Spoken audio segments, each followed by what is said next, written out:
Well, good afternoon and welcome to our webinar. It was 18 months ago when we were at Podcast Movement in Denver, and there were exactly two sessions about video. So that's 18, 19 months ago. And here we are. We were at Podcast Movement 2 weeks ago. And I don't think there was a session that wasn't somehow including something about video. So the ascension and the change in the industry has been mighty rapid. So we set out to do an update on the study that we did back then. So all the data that you'll see is very fresh, and we're excited to present it all to you. My name is Steve Goldstein. I run an advisory firm called Amplifi Media, and we work with clients at all different levels in the podcast genre. I'm also a professor at NYU, where I teach the business of podcasting to Gen Z students, which gives me, I think, a really good fine-tuned sense of how crazy and how fast all of this is changing.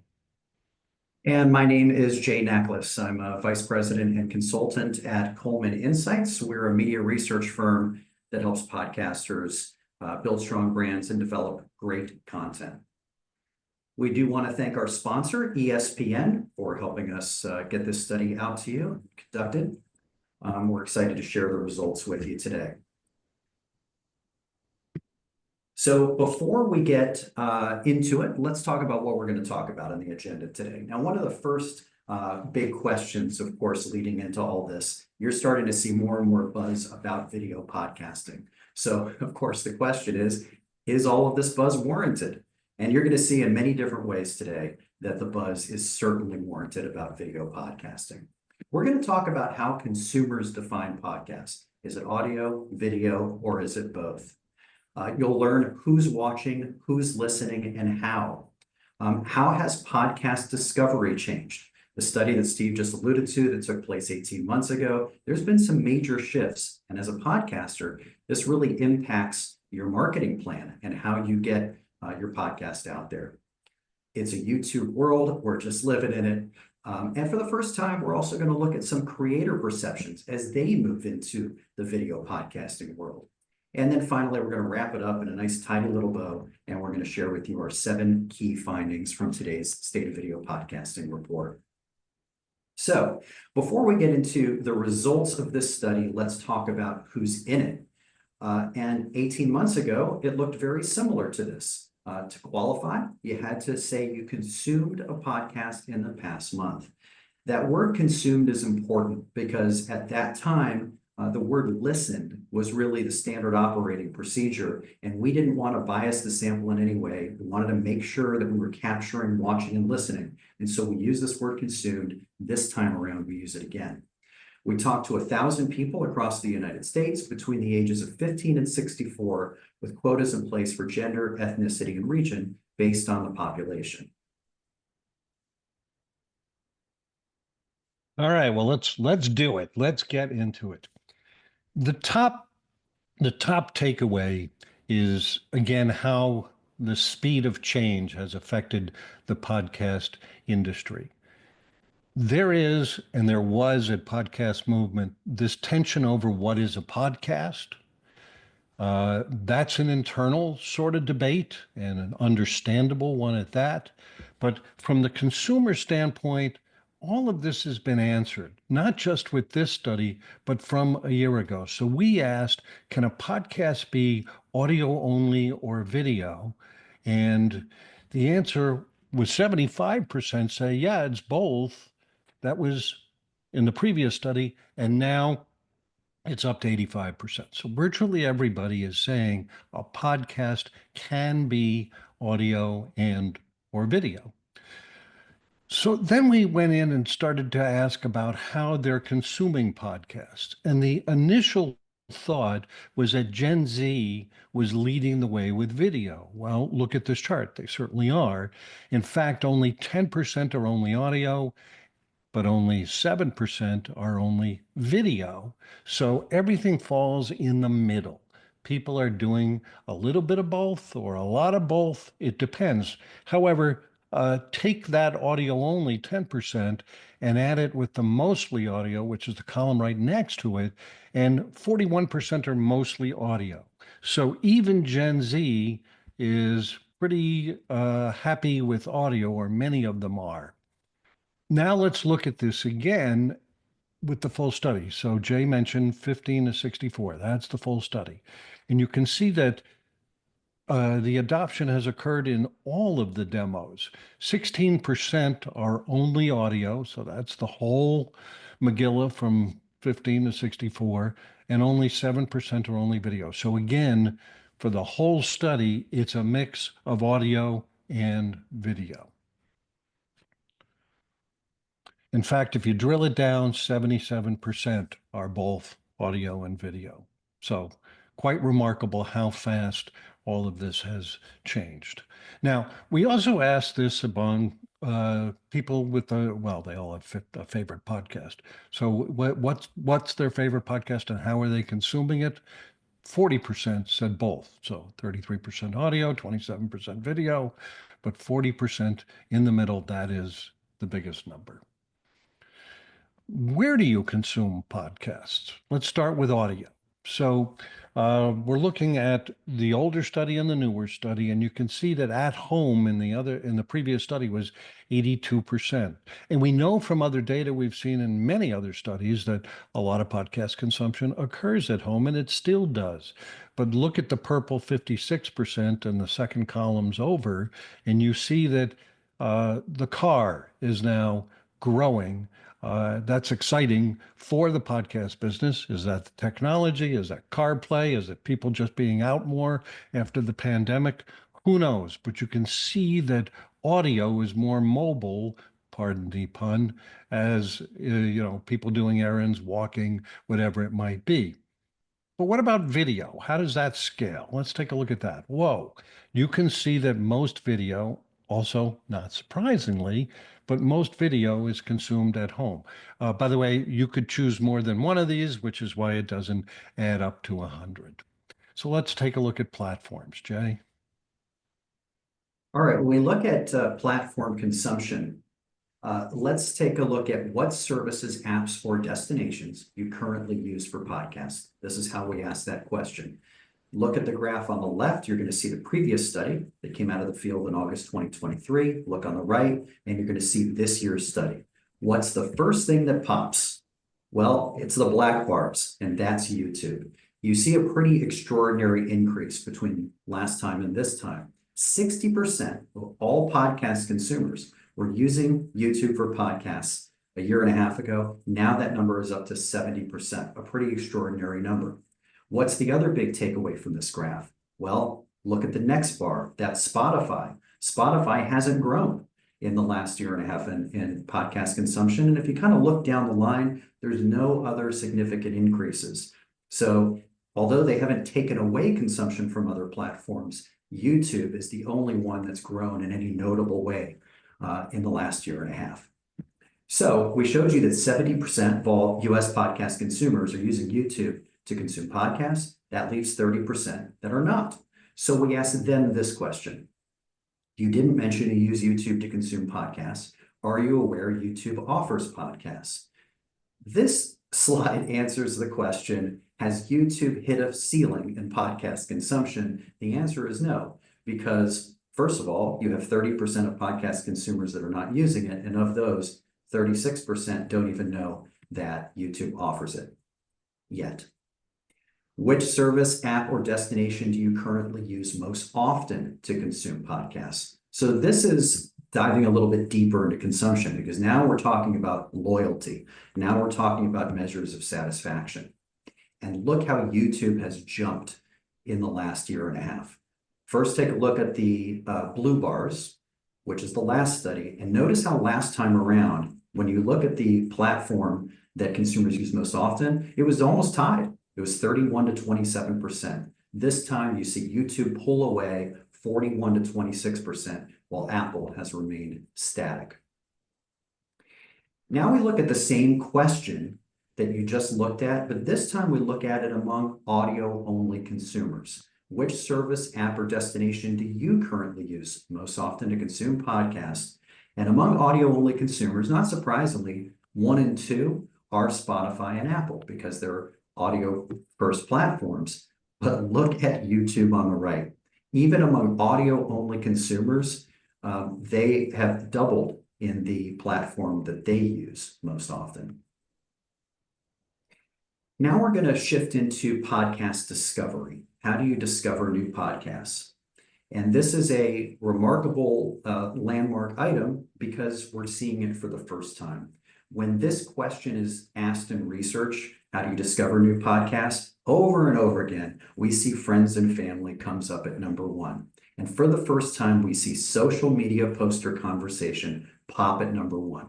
Friends and family still strong at number 2 at 54%, but we see social media take the lead here. And when we dig into exactly what's happening, we ask, on which of the following social media platforms did you discover a new podcast for the first time? And we put a time frame on it, in the past few months. And take a look at this. YouTube is number 1 for podcast discovery. Not hugely surprising, but keeping it within the ecosystem, there's YouTube Shorts at number 2. They have a little bit of an advantage because if you post a clip on YouTube Shorts, you can actually link to a full episode on YouTube from Shorts, keeping it in the ecosystem. But you've got short form platforms right under YouTube at the top. And another notable thing here is, even though TikTok gets a lot of the buzz around short form platforms, notice how Reels actually is a little bit higher than TikTok at 34%. So let's focus specifically on YouTube. Let's start out with how people are consuming podcasts on YouTube. So it's not just a question of them using YouTube, it's how they're using YouTube. So 79% are on smartphones, so that would be vertical. But look at smart TVs, and this came out in an announcement from YouTube in December that there were 400 million hours of video podcasts consumed on smart TVs. And that was a head scratcher. And we put that into our survey, and well, there it is. 46% say yes, they do watch video podcasts on smart TVs, the same amount as computers. So that is a change, and that is something that we need to think about in terms of the quality of the video. And I mentioned the smartphones are horizontal, but the smart TVs are, the smartphones are vertical and the smart TVs are horizontal. We also asked about whether your favorite podcast was available on YouTube. And Jay had mentioned that there was still more headroom with YouTube. And I would argue the same, because when you look at this statistic, you see that if you're asked if your favorite is on YouTube, only 68%, big number, but only 68% say yes, meaning that just about 30% are saying no, they can't find their favorite podcast on YouTube. So that is well worth thinking about if you are not already on the platform.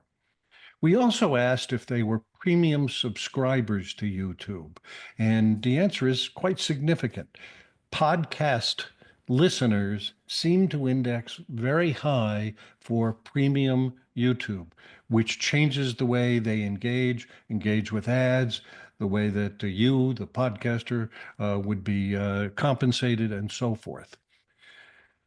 We also asked about subscribing to podcasts on YouTube, and a reminder that the language changed on Spotify and Apple a while ago to followers, but on YouTube it is still subscribers, but it indicates the same thing. Are people sort of appointment setting with that particular podcast? And the answer is yes. 61% say they are subscribing to podcasts. So that, of course, is something we really want them to do, and that's up 10 points from last time around. Let's dig into Spotify now, which we didn't really probe deeply in the last study, and that's because Spotify has more recently become aggressive into the video game. So we really were curious about, now that Spotify has been more aggressive, are they making any inroads? So that's what this is about. Now, the first thing I'm going to show you is a face-off between YouTube and Spotify. This is something that we asked about last time. We asked it the same way this time. So this is the first way we're going to kind of measure whether or not Spotify is making some progress against YouTube. So at the bottom of your screen, you're going to see 5 different attributes, and consumers are going to have a choice. They can pick, well, do they think of YouTube or do they think of Spotify? So the choices are: the more enjoyable to consume your podcasts on, easier to use, better podcast recommendations, the one all your friends use for podcasts, and has a better selection of podcasts. The purple bars are YouTube, blue bars are Spotify. And as you can see, YouTube crushes Spotify in all of these attributes. And if you looked at this graph in our last study, you would notice it looks almost identical. So at least in these measurements of satisfaction, Spotify is not making inroads in a face-to-face battle against YouTube. Now, we were curious about the awareness level of Spotify offering video podcasts. So first, we asked all 1,000 of the US podcast consumers that are the sample whether or not they're aware. That's the one on the left. So 67%, about 2/3 of all podcast consumers are aware Spotify offers video podcasts. We don't think that's too bad of a number at this point of the game. What is kind of interesting is that even among Spotify's own consumers, of which you would expect that to be a notable lift over the overall number, you don't really see much of a lift.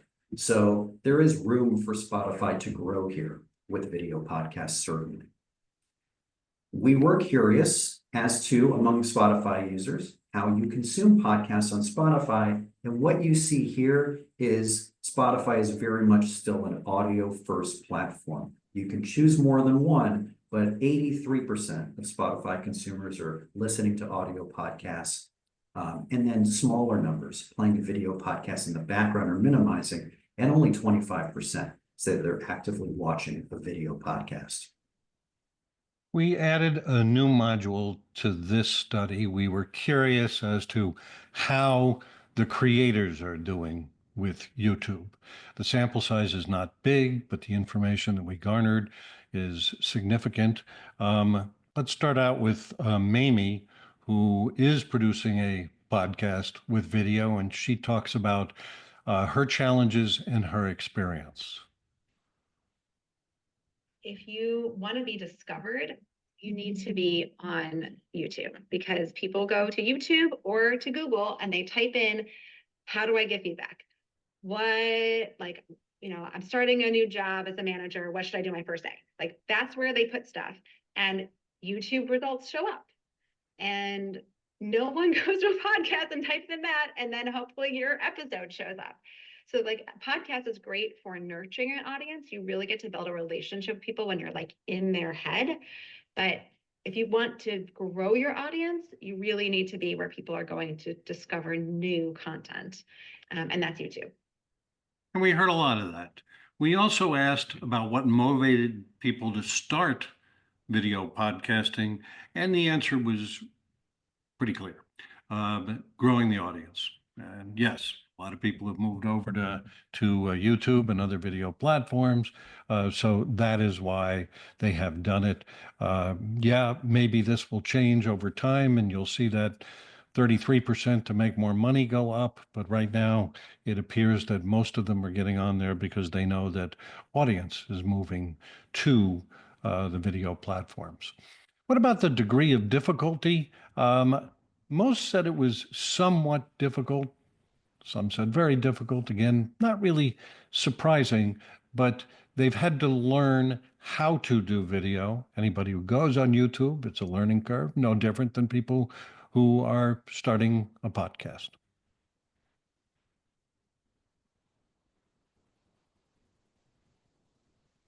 I'm going to introduce you to another creator named Matt. And Matt's case is kind of classic in that he was doing an audio-only podcast until about a year and a half ago. If you're of a certain age, you'll appreciate the title of this podcast, Stop, Collaborate, and Listen. Photography podcast. And Matt's going to talk about his journey going from audio to adding video and why he did it and what that's been like for him.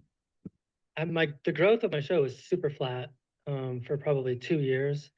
And I was like, the only other audience I haven't captured is video on YouTube. So for me, it was about like trying to just get more people interested in the show. Um, Even though it takes 3 times as much work, I have seen some results in terms of more visibility and more recognition of the show. YouTube's pretty finicky. So like one episode you might get 100 views, and then another episode you might get 10,000. So it's like all over the place. Your next video could be the biggest one of all time. What are your biggest challenges as a video podcast creator? Well, you'll notice here at the top that the number one challenges are related to the same thing. They're technology related, editing, production, tech. What's kind of interesting as all of these AI tools are coming about, I think it's going to be interesting to ask the same question a year from now and see how that's progressed. Do you post clips of your most successful podcast on social media? So going back to when we talked about discovery and we talked about the real ascension of some of these short form platforms, what about creators? Are they using it to promote their podcasts? And it's good to see that by and large, for sure, they are. 83% said yes, they are posting clips. So let's get to the findings.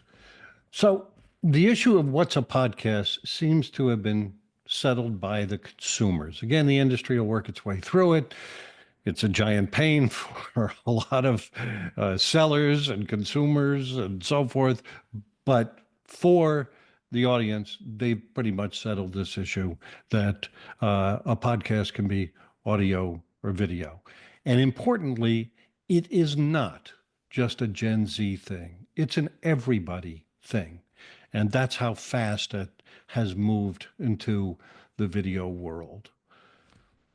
There is not a ceiling yet on YouTube's growth. We showed you in a few different ways that 30% of all podcast consumers are not yet using YouTube for podcasts, and there's a decent percentage of those that are not aware that YouTube offers podcasts.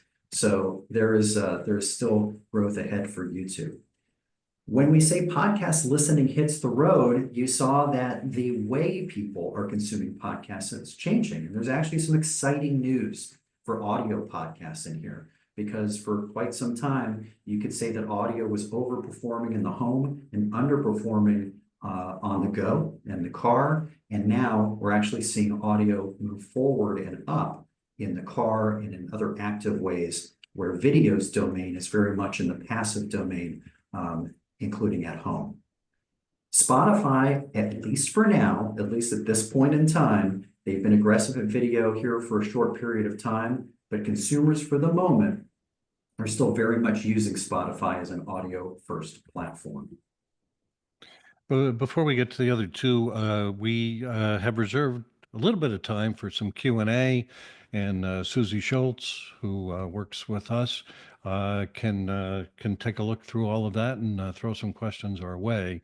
Number 6, social media takes the lead. This is really important. We've had a number of conversations with people about the importance of how social media is used today. I mean, a couple of years ago, if you wanted to launch a podcast, it was on Twitter, and, Snooki had a podcast and she had audience right away. Now it is clearly video based. It is clearly on Instagram and TikTok, and it's clearly on YouTube, and the social skills required are entirely different than they were just a couple of years ago. And the proof of the import showed in this study, where for the first time we actually see social media beats out friends and family as the place where most people discover podcasts. The other thing I think worth mentioning is YouTube Premium. That was a high number, and it changes the monetization complexity, or as Jeff Bezos would say, it's a complexifier, because the ads that would show on other platforms are not going to show for premium, but there is compensation. So you sort of have to figure that out with the YouTube people, certainly the Spotify people, who have all become way more approachable as this migration has occurred. And that's also critically important. So as Steve said, we're going to take some questions here in just a moment, but we will leave this on the screen for the time being just to show you our contact information. There is my name and email address on the left. Steve is on the right. And you also see our websites, ColemanInsights.com and AmplifiMedia.com, of which you'll be able to go to those websites and now be able to download this report at our websites. Susie, do we have some questions that we can or should field? We do. Hi, everyone. Let's take some Welcome, questions. Susie. Okay. Hello. Okay, here's the first question. Does every podcast need to have full video episodes? Well, that is really a choice. Not every podcast is designed for video. I could think of many exceptions, true crime, news, whatever Fiction. whatever may be. But that doesn't mean you shouldn't post even the audio version on YouTube, because there is so much audience searching for podcasts, whether they be audio or video, on YouTube. You're already posting your audio on Spotify. Many of you are posting video, so the ecosystem's a little bit different there. Okay, great. Seeing some questions pop up here in the Q&A function. Go ahead and put your questions in there. In the meantime, here's another one. What about the time it takes to produce clips for social media? It says I'm already all overwhelmed. Well, the good news is that's something that's going to be changing quite a bit. You have some AI tools that are coming about. Opus Clips is one of them. Riverside is another one that really cuts down on the time. It really is pretty simple. You don't need a lot of expensive tech to record yourself doing it.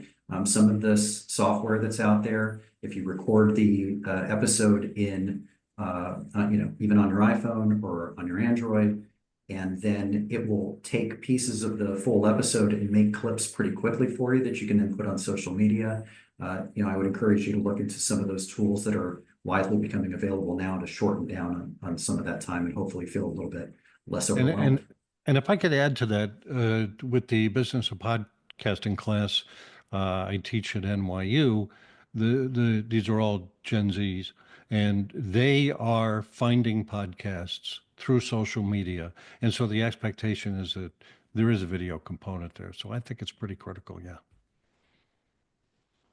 Okay, great. Let's stay on this topic a little bit. We're getting a lot of questions. People are asking, I'm going to kind of summarize some of these, but people are asking about the video content format.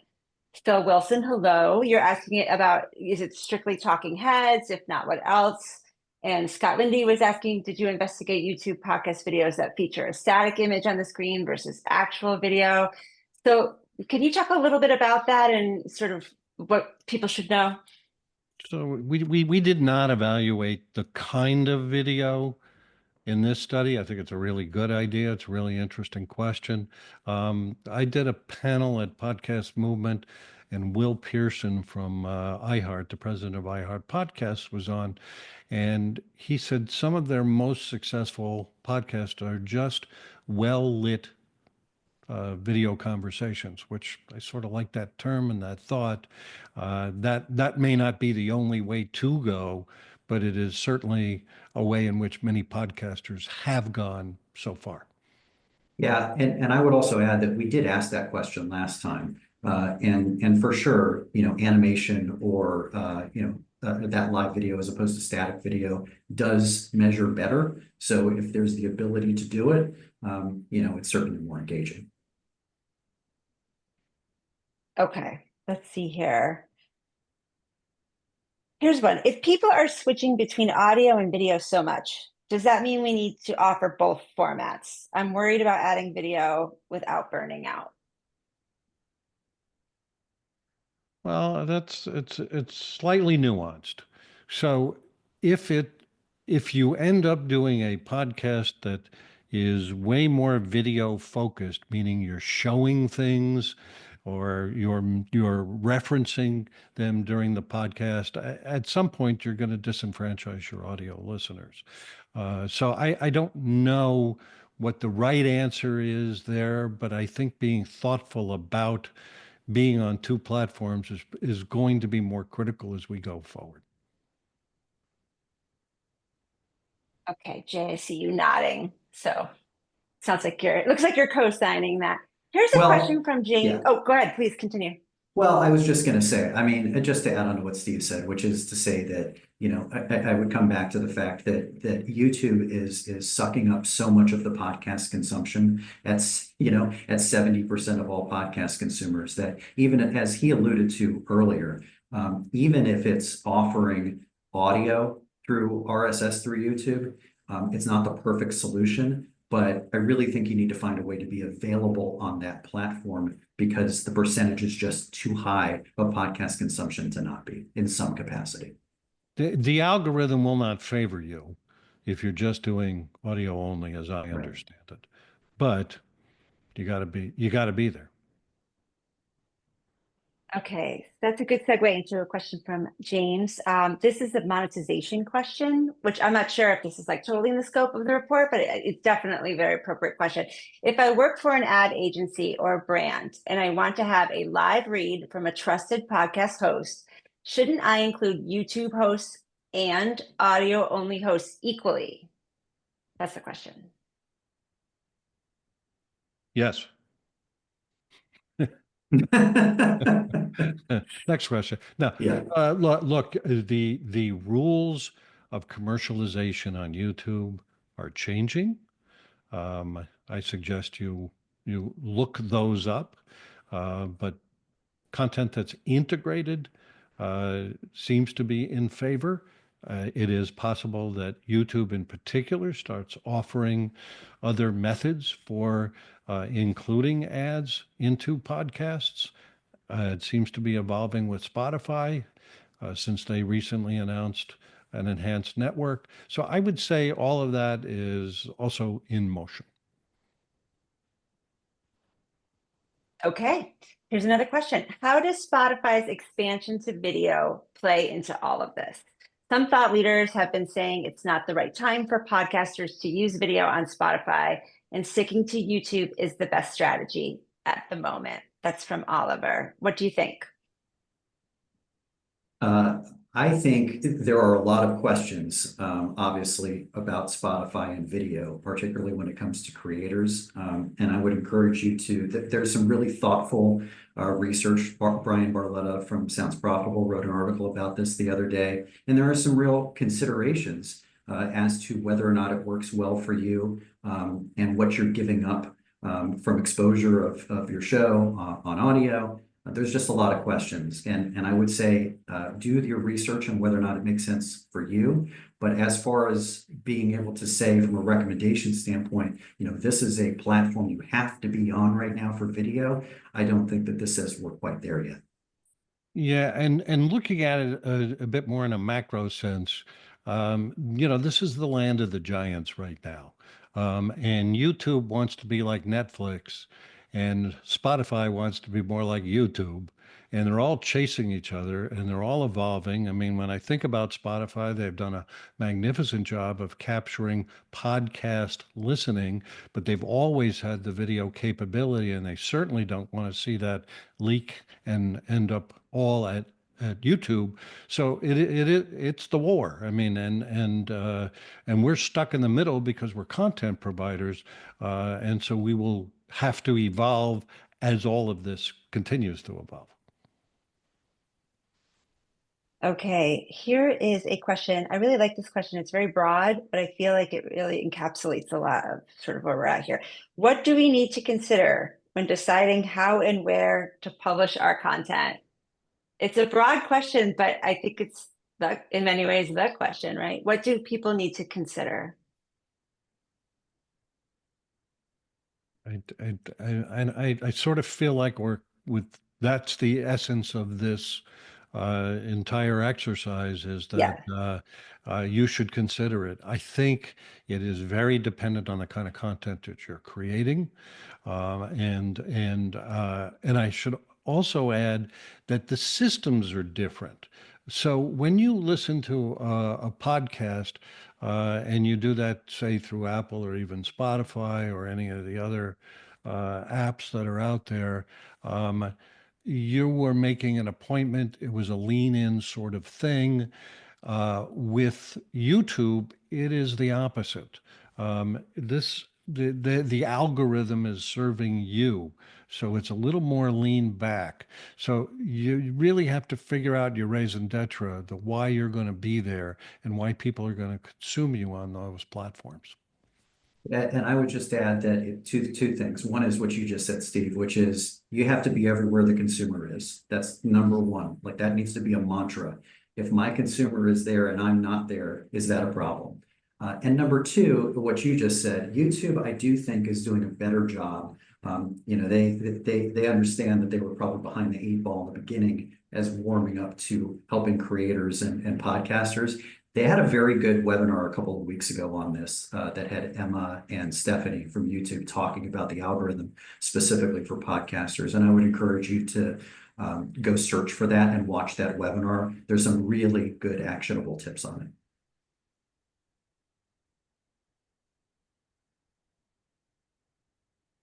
Okay. Are there any other questions out there? Well, I can add that we're going to be traveling to London to show the folks at Podcast Show London this presentation. So we hope to see you and meet you there as well. And if you have any other questions for follow-up, you see the graphics here. Feel free to give us a call or to drop us a note. We appreciate your time. We know you're all very busy, and we know that there's a million of these webinars going on. Thanks for spending some time with us today. Thanks, everyone.